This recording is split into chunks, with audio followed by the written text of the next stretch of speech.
Hey everybody, my name is Russ. That is Lauren, and this down here, if you can see her, is Belladonna, who has decided to make an appearance in this video. She is very excited about our Sunday morning vinyl video, She sure and is. this is a follow-up to last week. We shared with you a review of a Steven Wilson record that was bought for us by a user on the channel. This week, we are covering Porcupine Tree, The Incident, which was Steve Wilson's band. And I said in the last video that I would cover why it is that I never got around to listening to Porcupine Tree. Lauren never got around to listening to Porcupine Tree on account of the fact that you'd never heard of them or Steven Wilson. I'm like, correct? what's a porcupine? What's a tree? Right. What do they do together? So I'll say this, you know, when you love a certain artist or movie or whatever, or TV show, and someone says to you, oh, you love that, you've got to watch this, or you've got to hear this. Okay. Now, what brings you to that thing may be completely different from what someone else likes about it or how someone else views that product. Okay.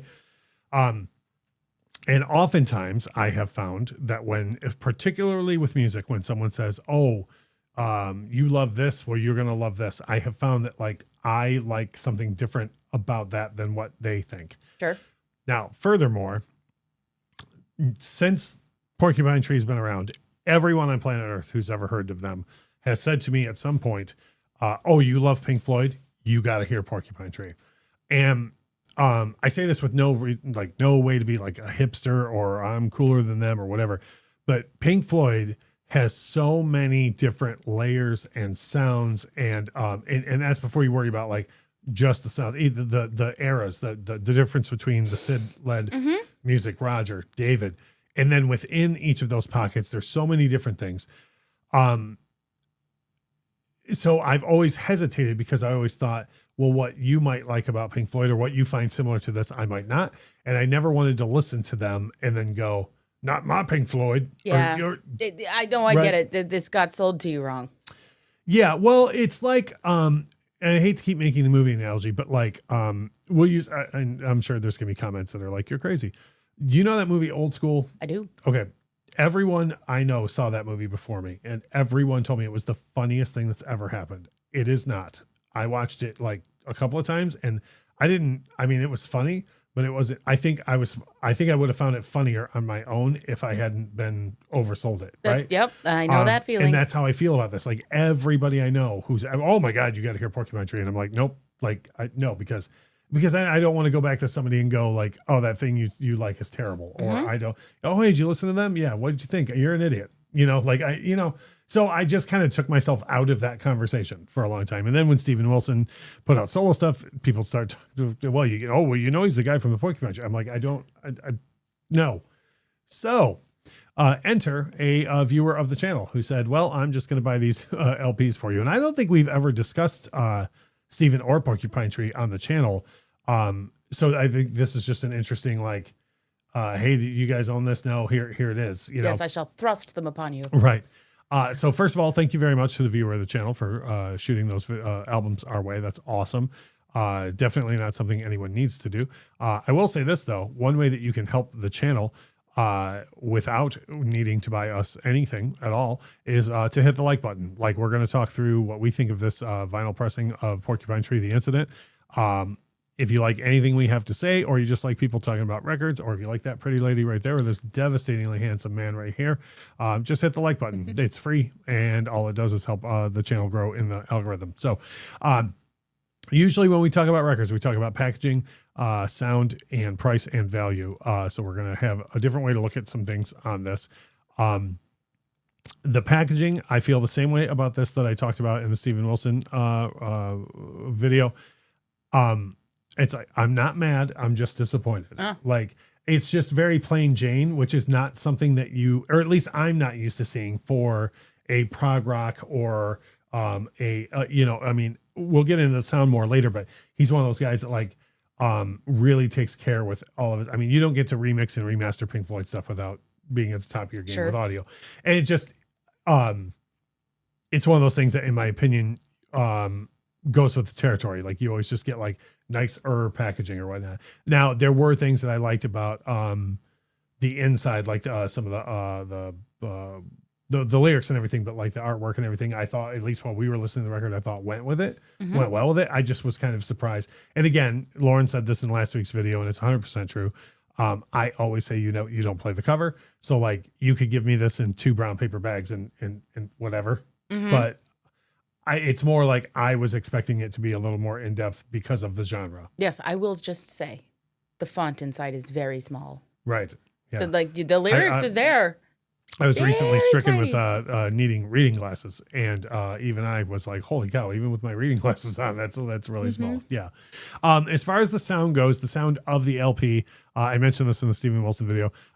You can't have a band like this who's known for that type of thing and then have it be on crap vinyl.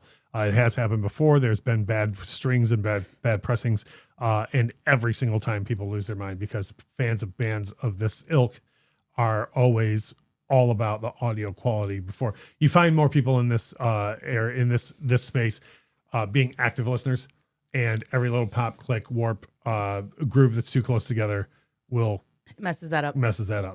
I thought this sounded fantastic. You know, what was there anything there was? I don't think that, I mean, I know we're wildly unfamiliar with the music, but I don't think there was any point where you were like, oh, I thought this would sound better. No, not at all. Like this is gonna sound like super weird to say, but for having not like heard any of this before, I get why somebody would recommend that to somebody like you or somebody like me, because listening to it, even though I hadn't heard a lick of it before and did not know what to expect, it felt weirdly comfortable. Oh yeah. Well, do you know what I mean? Yeah, we can get into a little as to why, I think. So I said this in the Steven Wilson video. I'm gonna say it again here, and then we're gonna share some other thoughts. We are both what we refer to as active listeners. We very much, it takes both of us quite a while for most genres to like really, like me, I'll hear something and know if I like it instantly, but to know if I love it is a longer story. And I like to know the ins and outs of everything. I mean, my favorite record of all time is Pink Floyd The Wall. And I don't think I fully wrapped my head around everything to do with that album until like, geez, I don't know, 5 years after I heard it, you know? And that was even with like other materials, like looking at research, you know what I mean? So that's the kind of time and effort I like to put into things. So we're not going to sit here and go, oh, well, we have picked apart this entire record and now we're going to share our review. But I will say that I really like a lot of the influences that were on here. I think there was stuff that was like a little harder edge than I was expecting. There was some stuff that almost sounded like along lines of Tool. Maybe not Metallica, maybe not like really fast guitar, but stuff like that. I think one of the reasons that it felt so comfortable to you is, at least me, I hear a lot of Alan Parsons on this record. Yeah. Maybe even I've become more familiar with earlier than Pop Genesis, both with Phil and with Peter through you. And there were shades of that. There were shades of that for sure. Maybe like a sprinkle of ELO. Like I didn't feel like that dash. Yeah. You know. And if you didn't see our Steven Wilson video, nothing we're saying here is like, oh, and so they ripped them off. Like, no, that's good. Like we want artists to be influenced by. If you're going to dive into Pink Floyd as deeply as somebody like Steven Wilson does, it's going to be hard for you not to be influenced by them. Me personally, I want more artists coming and carrying the flag forward of all those artists that I love. For sure. So to be clear, like before, if you're already angrily typing a comment, just go ahead and hit that backspace and just listen to what we actually have to say instead. But I think the Alan Parsons project is in there. Like I said, a little bit of ELO. But really, I think that, and then you like Pink Floyd to a certain extent. Like, I mean, you're not like the world's biggest fan, but I don't think you've ever told me anything you don't like by them. So if anything, probably the harder stuff on here is something maybe that doesn't appeal to you, like when it would change gears quickly. And not that you don't like hard rock, but like I've never heard you mention like Tool songs that you like. No. And there was stuff in the vein of Tool on here. Stuff in the vein of Tool. I think I remember saying to you while we were listening to this, that this parts of this sound like if Oasis and 9 Inch Nails had a baby. Yeah. Which in some respects could be a good descriptor for some Tool material. Okay. So yeah. So we will in the future, we rarely do this, but we would like to circle back to these albums in the future and just do like, maybe it'll be a Thursday video, cheap plug for that content. We have music discussion videos on Thursday. We have historically not done any album reviews on there, but like, I feel like this is a thing where both of us could get more familiar with these records and then do what we feel is a proper review of it. The last thing that we usually talk about, last two things, is we usually say, well, here's what we paid for this, and here's what we think the value is in this. We can't do that because we were given these as gifts. So what a wonderful problem to have. So what we are going to do is we are going to say, hey, this is what we think it would, like if I saw it on the shelf, what I would pay for it. And I, for no reason whatsoever, I would, well, other than I've heard this and I think I like the harder edge to it a little bit more, off the top than Steve Wilson. If I was in a record store and I saw this for about $40, I think I would pull the trigger on it. Like if it hadn't been bought for us,